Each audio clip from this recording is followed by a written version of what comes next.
Open market gang ये पापी की भागीदार है।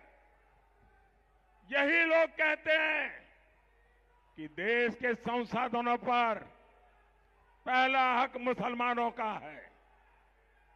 ये लोग लगातार सरकारी जमीनें वक्फ बोर्ड को दे रहे हैं, बदले में वोट मांग रहे हैं। ये लोग देश के बजट का 15% माइनॉरिटी के लिए रिजर्व करना चाहते हैं। ये लोग बैंकों से मिलने वाले लोन वो भी धर्म के आधार पर देना चाहते हैं। ये धर्म के आधार पर सरकारी टेंडर देना चाहते हैं।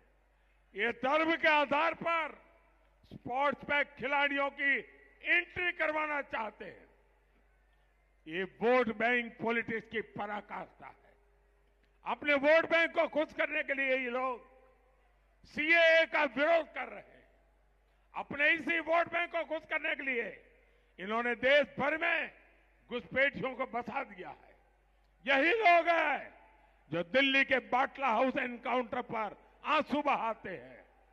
यही लोग हैं जो 3 तलाक के खिलाफ कानून उसका विरोध करते हैं।